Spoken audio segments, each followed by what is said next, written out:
All right, here we go in 3, 2, 1. What is up, folks? Welcome back to the Vol Talk podcast. I'm Blake, and I am back. I got married and went on Yes, a sir. honeymoon. Congrats, Um, brother. thank you. I appreciate that, and shout out to Dakota for filling in for me for a week. And coincidentally, the views were higher last week. So maybe I might get the boot. Dakota might just No, no, no, no. I might get the boot. Dakota might be a staple. But Well, welcome back. I'm Blake, and that is Austin. Thank you all for tuning in. And seriously, shout out to everyone who's been viewing. Again, our views are starting to trend up, and so we appreciate that. And listen, sky's the limit because the production quality is still low right now, folks. Okay, and trust us, it will be better soon. At least by next season.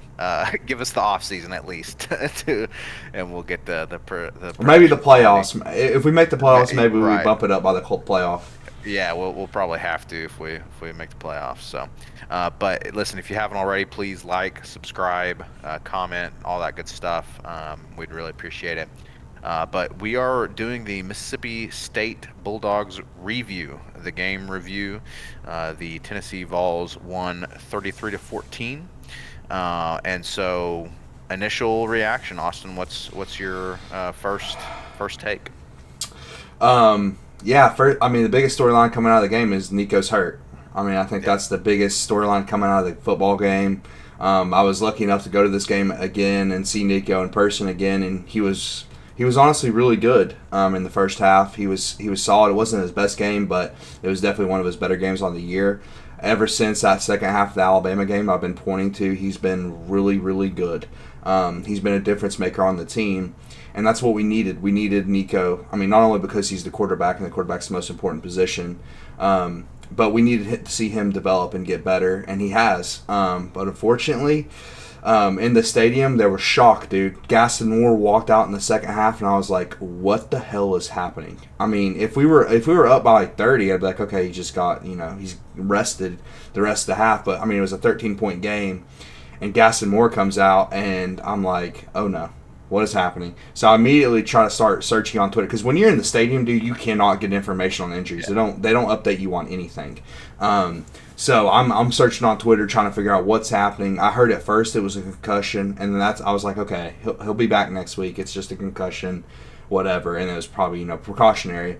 But then come to find out it's his shoulder, and people actually found the play specifically that he first heard it, and it was not actually the last play he was in. I think it was a play or two before that, and he Yep. landed directly on his shoulder. And then before the half, he got hit again and landed on it. So, he walked off the field okay. Who knows? But here's the thing: I've seen similar injuries like that, and a lot of times it's the AC joint. It literally happened to the Colts quarterback Anthony Richardson, former Florida quarterback, it was the exact same thing. Now AR landed quite a bit harder on his. I don't think Nico landed that hard on it. And Heupel, and people will point out to the press conference, and Heupel said, "Okay, he's fine. He'll be back by next week. It's precautionary." And I hope he's being honest. But my thing is, it's like, okay, you're up 13 against Mississippi State. You're probably going to win that game. But, dude, it got dicey there for a minute. Yeah. So I'm not so sure that he will be okay next week. Yeah. So I guess you're alluding to it could be smoke and mirrors for Georgia, right? So they prep for Nico, but then it's Gaston or whatever. Um, yeah. I mean, hopefully Heupel's being genuine. I don't see us. Do you think it's too drastic to say if Nico's out the rest of the season, or even, well, let's go ahead and put it this way: if he's out for the Georgia game, is the season done? Okay. Is that too drastic to say? Yeah. I have a couple theories on that.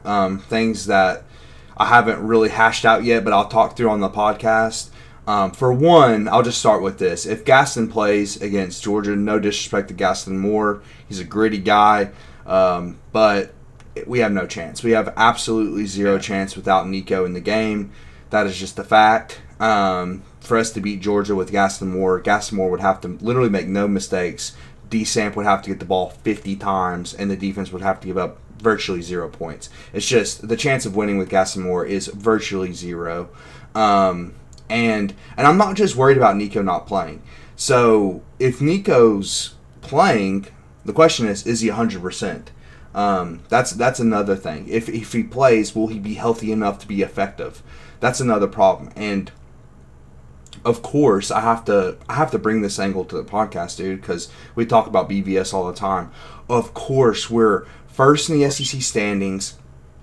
Georgia's looking more vulnerable than they ever have, okay? And our defense is the best it's been in years, in decades, dude. And Georgia's offense is abysmal. It looks like such a good matchup on paper, but of course our starting quarterback gets hurt.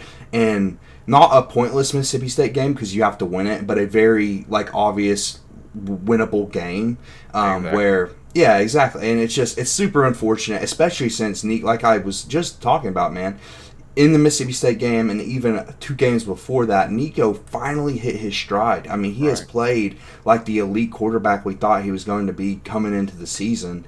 And it's just so unfortunate, man. I hope Heupel was being honest in the press conference. I hope he's going to play against Georgia, and I hope he's at least 80 to 100%.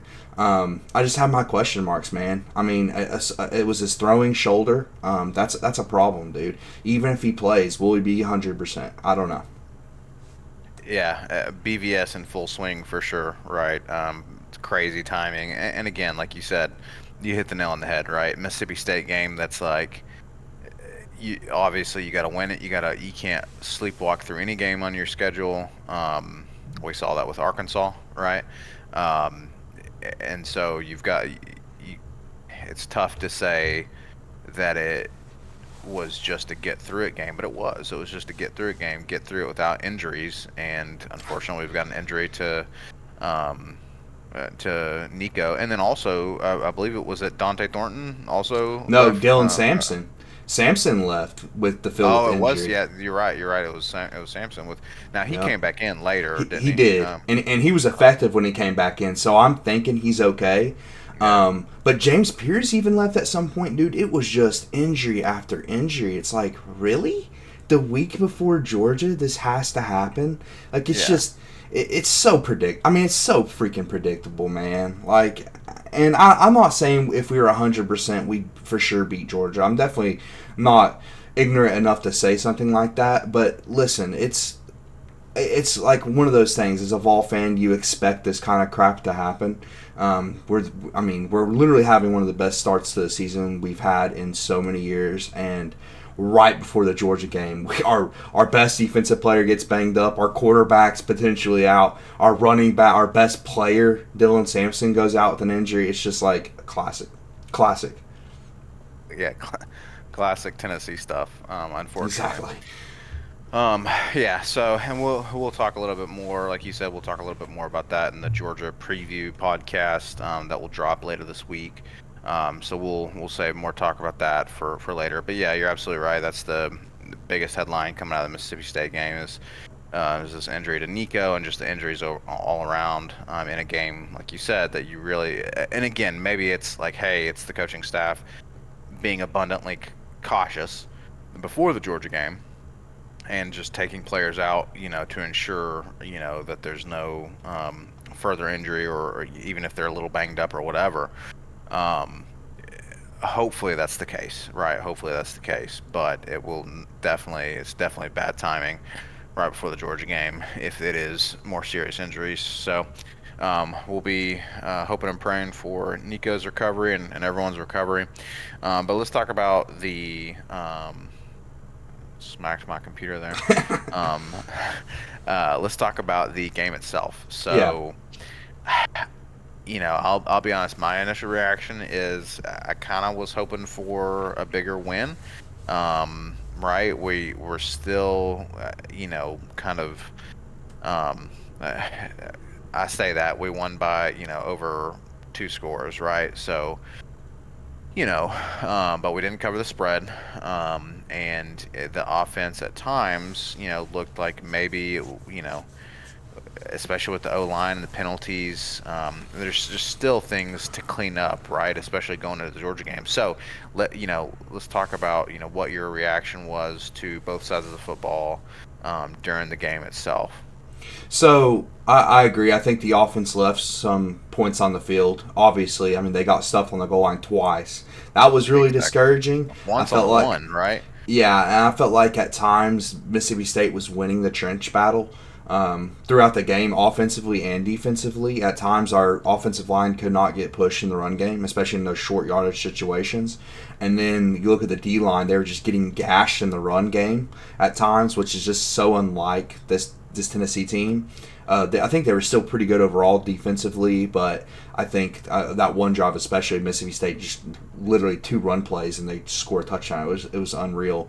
But offensively, I think the pass game is starting to click more, dude. I mean, I really do. I think that crucial fourth down on, I believe, was our first scoring drive to score White. I mean, it was a beautiful play call.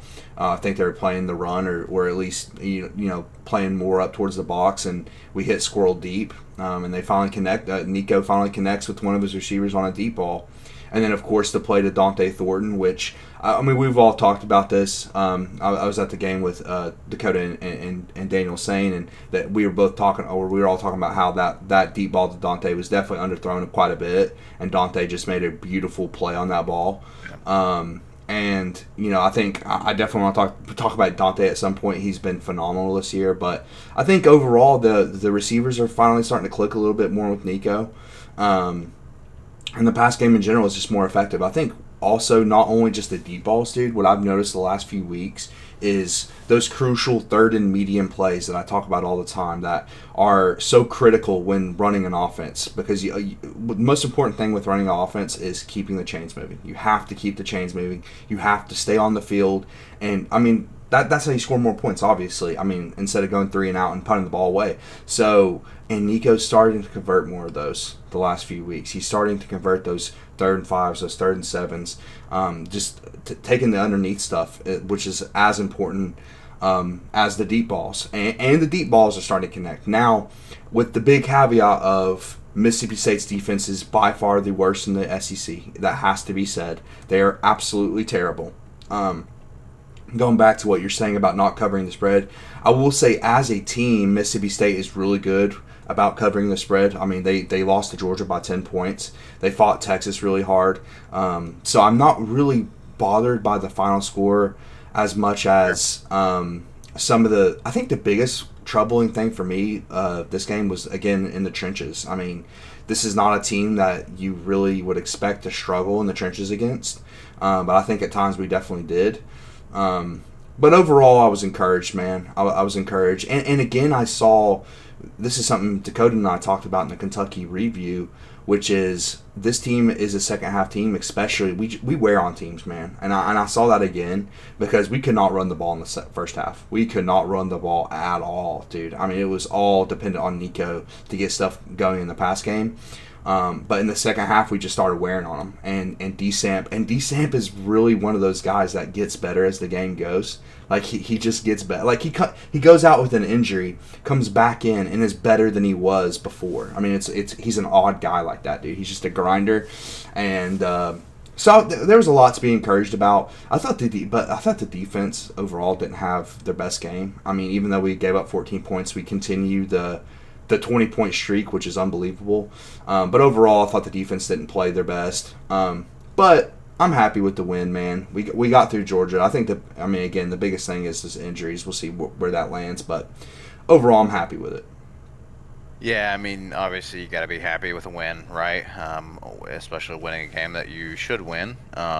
Again, going back to Arkansas, it's like, hey, we should have won that game, and we're undefeated right now. We're probably number 2 in the country. And so, yeah, it's it's hard to be disappointed with a win, but again, it's just I think it's because I know Georgia is looming. I keep nitpicking on things, right? I'm like, especially with the O line, like you said, with the battle in the trenches, and maybe they were just maybe they were sleepwalking through Mississippi. Maybe it was, it's like it's a home game, it's Mississippi, it's homecoming. We got Georgia coming up. We got our eyes on the playoff. This is potentially the worst team in the SEC. One of the worst teams in the SEC. So maybe they were sleepwalking, But I just, I can't help but to nitpick on these things because Georgia is coming up, and the fact of the matter is if we can clean these things up against Georgia, and well, we'll talk more about this in the Georgia preview, but the fact of the matter is we've got the playoffs on the line, and potentially an SEC championship game on the line. Yeah, we control our destiny with the SEC Um, championship. I mean, exactly. we went out and we're there. So, exactly. So, I can't help but to nitpick on some of these things because of that. Because man, I'm hungry. I'm hungry for I'd love an SEC championship and playoffs. Man, playoffs are coming up. I do think, as far as the spread is concerned, and offensively, I think we probably cover that spread if Nico stays in the game. So. Yeah, I mean, we were moving the ball so much in the first half. I think we probably get over 40 points if Nico's in. I mean, if the second half of that ball game was all about Gaston Moore, don't screw this up. Gaston Moore either hands the ball off or he throws it 70 yards downfield. That's like his only game plan. Throw it 70 yards downfield and draw a PI or hand the ball to D-Samp. Good game plan. I like it. Draw PIs and hand the ball to Sampson 40-plus times. That'll work. It won't work against Georgia, but... Well, I'm good with feeding D-Samp, man. Dude. He's what's Derrick Henry's SEC record? Is it 24? Or I don't know, but it's in I danger, bro. It is in danger. I think D-Samp is with. Well, if he can roll off 3 or 4 TDs against UTEP, then I don't know, man. You get 1 against Georgia, and then maybe 2 against Vanderbilt, and boom, you've broken the record. So. He's also going to become and I think Dakota mentioned this in one of our shows we did last week, he's going to become the Tennessee all-time leading touchdown leader, if I'm not mistaken. Like, in a career. Like, the dude is, quietly put together one of the greatest careers in Tennessee history. It's unreal, man. I got to take a moment to we're going to get back to Mississippi State, okay? I got to take a moment to talk about D-Samp and the fact that I'm tired of seeing these accounts online, these social media accounts, all these accounts on Instagram and all this that continually, no disrespect to Nico, but they're just continually like posting memes and posting all this love for Nico and all this crazy stuff, and I'm like, if you people don't start putting some respect on the D-Samp name, I'm going to lose my stuff. I will say, Blake, he finally got in some Heisman rankings in the top 10s. Because, first of all, let me just say that this is just it's a short little rant, but no Heisman ranking should be 10 players, bro. At this point in the season, it should be 3 minimum. Because there's no point in putting 10 in there. Now, I love to see Dylan Sampson in the top 10. If there's gonna be 10, Dylan Sampson should be in the top 10. But in general, there should never be 10 guys in your Heisman rankings. That's the dumbest thing ever. But yeah, I think Samp is starting to get some more love on the national stage, and he should, dude. He is a workhorse. I mean, how many dudes in football in general these days are getting 30-plus carries a game, bro? I mean, you just don't see that. And he's actually a workhorse. He played 32 snaps on Saturday. 30 of them were D-Samp handoffs. So when he's in the game, expect him to get the ball. He's getting the rock. He's getting the rock. Exactly. Yeah. That's exactly. Crazy. He is a workhorse. Shout out to Dylan Sampson, man. What a great player. He's really given his all for Tennessee. Another guy really living by that motto. Oh, no question. Then, Dante Thornton. You want to talk about him? Yeah, just to wrap up some of the offensive discussion. Overall, the O linemen I thought were decent in pass protection, bad in the run game. They still got to get better, obviously. They've been, especially the tackles, have been a question mark all this season. But I think Lance Hurd, at least according to PFF, I don't watch every pass blocking rep, so I'm going to trust PFF's grades. And he graded like the best he has in weeks, or actually maybe the entire season. I don't know. So that's encouraging. Hopefully he gets better. But to round out the offensive discussion, Dante Thornton, man, he's been amazing this year. He's been by far the most consistent receiver. And I have a stat that I'd like to share. So among all FBS receivers, so this is literally every receiver in the country, with a minimum of 20 targets. I did do the minimum to 20 targets because he doesn't get a lot of targets, so I had to do 20 targets, which is kind of a low number. But anyways, he has 4.77 yards per route run, which is second in the country, which is unbelievable. And he also has 0 drops this year, dude. No drops. And that's been a massive problem with our receivers is drops. Chris Brazel's had some drops. Squirrel's had some drops. Even Bruce had some drops. So, dude, I mean, we have to, in my opinion, you have to game plan more throws to Dante Thornton every game. You just have to. I don't think he's getting enough targets. He also catches like 83.3% of his targets as well, which is like 5th in the country. He's just really good, dude. At the end of the day, he's just a really good player, and I think they need to give him that respect. I think he needs to get more targets in a game because he's shown to be by far the most consistent receiver and the best deep threat on the team without question. So. Absolutely, yeah. And if you remember in our quarter season review and awards, we had him in our watch list for the offensive player of the year. So that watch list probably stayed the same, by the way, too, because we had Desant, Dante, and Nico. That's probably the same guys. I mean, that's probably it. At the end of the day, so kind of interesting. Yes. Yeah, great production by Dante Thornton. So if we can, man, if Nico can, first of all, if he's healthy, and then if he can connect on some of these deep throws, continue connecting on those deep throws to Dante, man, that'd be huge, especially against Georgia. I keep jumping the gun. I'm looking ahead to Georgia, but yeah, if Dante can play that way, like he did against Mississippi State, against Georgia, and the rest of the season, that'll be huge. So for sure, and if Nico can connect with him. Okay, so and then the defense, real quick, he said that hey, it didn't look like we were getting a lot of push up front. Didn't look like we were winning the trenches. They did score a couple touchdowns on us. Maybe I'm spoiled, but I was kind of annoyed that they scored those 2 touchdowns on us. What are your thoughts overall on the defense performance? Yeah, I agree with that. Especially in the run game, they were not getting the push that I'm accustomed to with this D line in the run game, especially. Now I think pass rush wise, the only thing that was bothering me pass rush wise, man, again we were talking about this in the stadium, especially in the first half, they had no outside contain. All of our edge guys were going in, and their quarterback would roll out every play. I was like, man, somebody's got to keep outside contain and stop him from leaving the pocket. But outside of that, they were getting pressure up front. James Pierce had 6 pressures on the day. He's just an animal. He's shown why he's that guy, and he continues to do that. But one thing about James Pierce, man, that I have to shout out is his run defense, dude. He was not considered a good run defender coming into the season. That was considered his weakness. And, that's typical for edge rushers. You don't see a lot of great edge rushers are every down players that can stop the run. James Pierce has flipped that this year, man. He has been great against the run. He's obviously focused on that in the offseason, and it's definitely shown. It's not super surprising to me because he's got the athleticism to make some of those great plays in the run game. But, it's really cool to see that probably his weakness in his game has gotten a lot better. Another guy on the D-line that I'd like to shout out, going into the game, Omar Norman-Lott had a 18.8% pass rush win rate.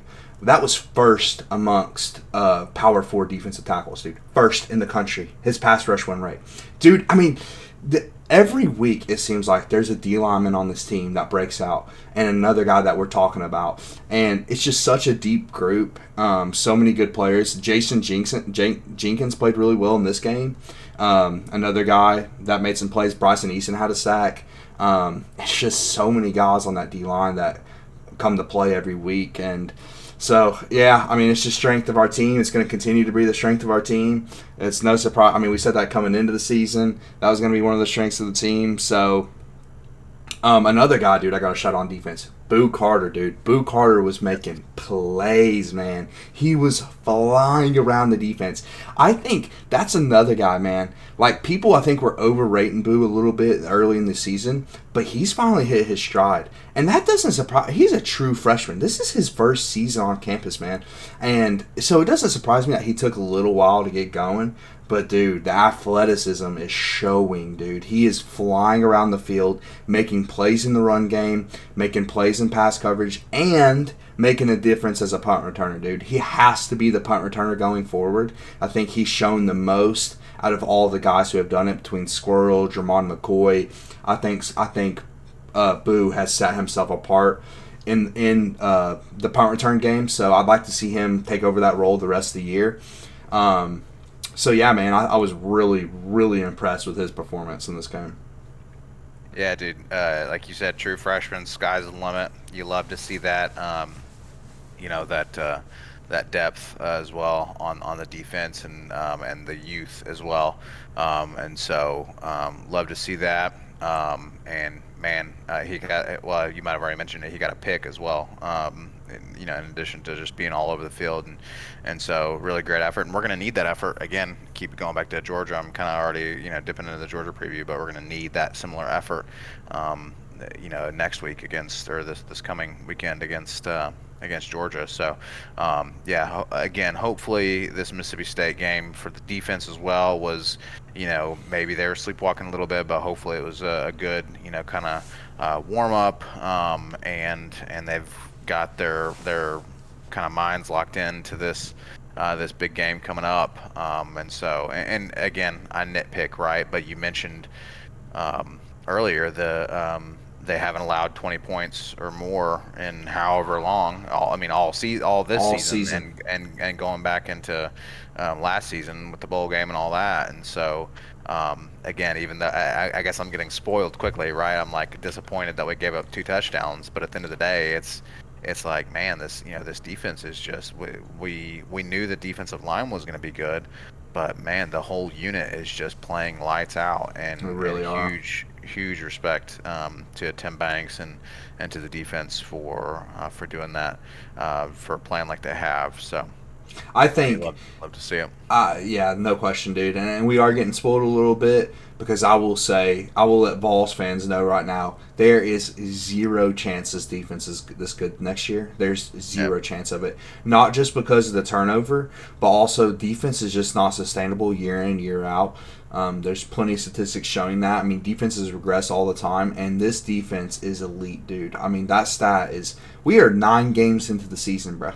9, and we've played some pretty good offenses, and so it's crazy. I mean, you look at Alabama, and they just absolutely gashed LSU. Exactly. And we held them to what? We shut them down. We shut them down, and that's encouraging to me as well, because we always, Jalen Milroe was really the reason why Alabama gashed LSU like it did. Well, that and the rain probably, but we used to not be able to contain running quarterbacks, and with the exception of frickin' Arkansas's dude, what's his name, we've been able to contain these quarterbacks pretty well this season. And so, yeah, it really is.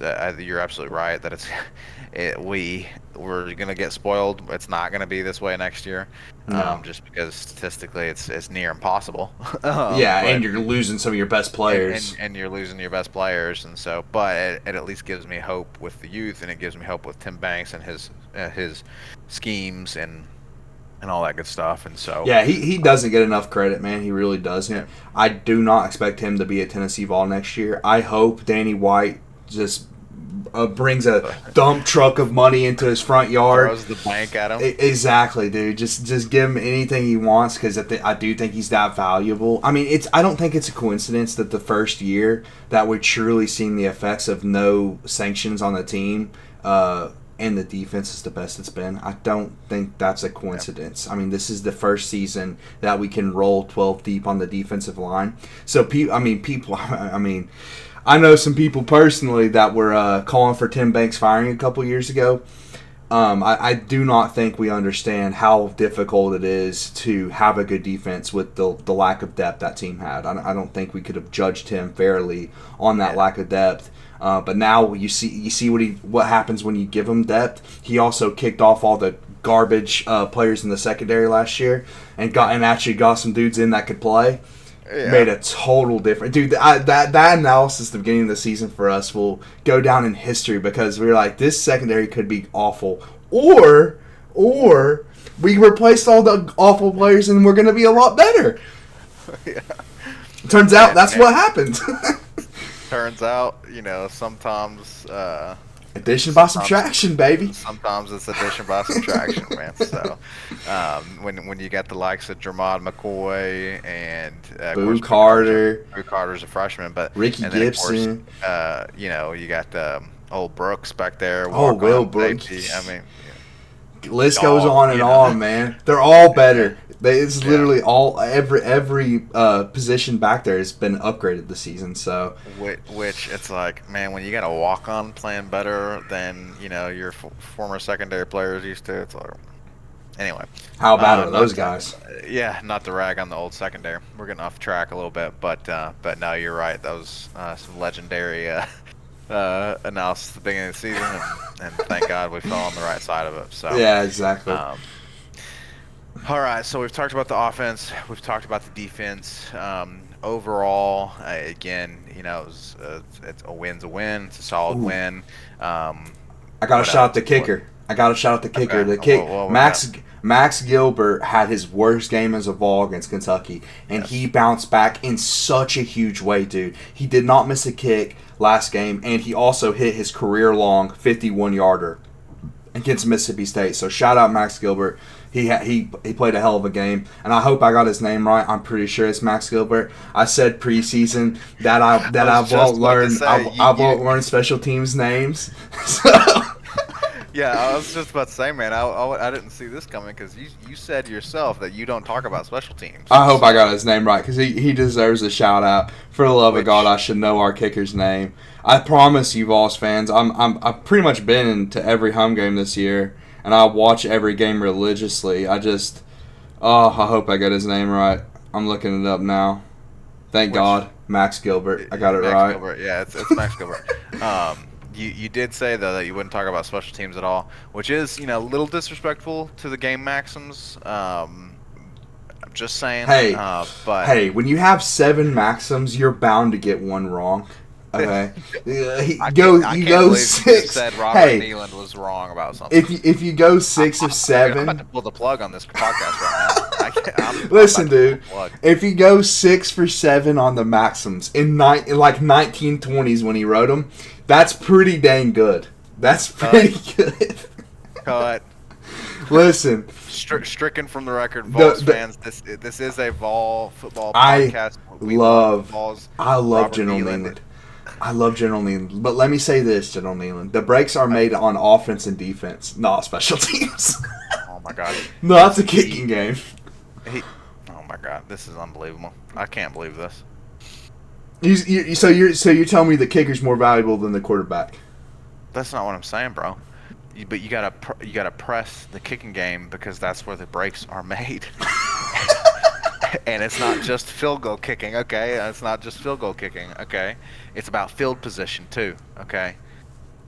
Yeah, I guess. All right, dude. 6 out of 7's not bad, dude. That's pretty good. I don't know what percentage that is, but that's pretty good. And nobody can figure that out, by the way. 6 out of 7, that can't be even the best mathematicians in the world can't figure out the percentage on that. So let's just leave it as that. 6 out of 7, pretty good percentage. I can't abide by this. I just hit my computer again because I'm so outraged. We're falling off the wheels here. What a terrible way to end an episode. Saying that one of the maxims is wrong. Uh, you're right though. Shout out to Max Gilbert. Bounced back in a huge way, and we're probably gonna need him next this coming week against Georgia because we're in Georgia, and so we're probably that home crowd is going to be a factor to an extent, and so our drives might get stalled, and so we might need some field goals for sure. Might need to get some points on the board. So. But I think, unless you've got any other pressing analysis on the Mississippi State game, I think I need to cut this before you say anything else. Anything else blasphemous? That's blasphemous. No, man. I mean, overall, I mean, again, biggest storyline is Nico's health. Let's pray Nico can play against Georgia because we have no chance with Gaston Moore. And I'm a Gaston Moore fan. But we have no chance without Nico. I'm a Gaston Moore fan, dude. I'm rooting for the guy. But he's not, yeah. He can't be our starter if we're going to beat Georgia. Let me just put it like that. Put it as bluntly as possible. We will not win with Gaston Moore. So we got to help for Nico's health. Overall, I'm fine. I'm pretty good with the win, man. It was a solid win. Like I say, Mississippi State fights teams tough. And honestly, their offense has been pretty solid this year. So, I mean, point-wise, the defense did pretty good. I think the offense is still not hit its stride. It's reached its full potential yet, but it's getting there. We're seeing improvements, especially at the most important position, quarterback. I think the O-line has some room to grow still. So I have a feeling we're going to be saying that about the O-line until the end yeah, of the season and through the playoffs if we make the playoffs. But you might be right about that. You're right overall, with the exception of potential injury to Nico. It was a good win. We just hope that that's not a long-term injury that Nico suffered, because then it's a really bad win, because even though you won, you really lost, right? You lost. Yeah. You lost. So we'll be hoping and praying for that. But y'all, thanks for joining us for this episode. Austin, hit me with, I think we're changing up the schedule, right? Are we going to start dropping a little earlier? Yeah, I mean, I think we should probably start trying to drop on the previews on Wednesday. My thought process with that is simply people have more time to watch it.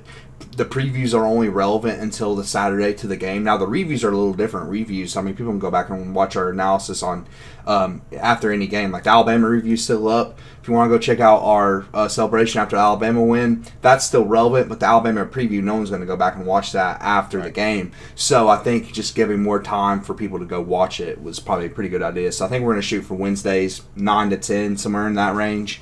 And of course Mondays, that's when the reviews are going to drop. So you're watching this review of the Mississippi State game after 10 a.m. on Monday, and look on Wednesday morning for our preview of the Georgia game. And the new schedule will be aiming for Mondays and Wednesday mornings. So again, go ahead and just podcast is still early, okay? So if you're watching, if you're one of the how many ever 50 or so people that are watching and aren't subscribed, please just drop a subscription, turn on the notification bell. You'll be notified when we drop the new episode, and we'd appreciate it, and hopefully you'll enjoy it as well. And hey, once we make it big, once this production quality goes up, then you'll be able to say you're one of the first 50 subscribers to the Vol Talk podcast. So what an honor! What an honor it would be to be the first 50th subscriber on Vol Talk. What an honor! What an honor, dude! You'll go down in history if you're one of the top 50 on Vol Talk. So just keep that in mind. You're part of history. Technically a part of history, yes, because it's something that happened. Will have happened. It happened. It's something. It is something, so yes, it's part of history. But folks, thank you all so much for joining us for this episode. Again, we will see you on Wednesday with our Georgia preview. This has been the review of the Tennessee Volunteers beating Mississippi State Bulldogs 33-14. Again, thank you all for joining us, and we will see y'all on the next episode. Later. GBO.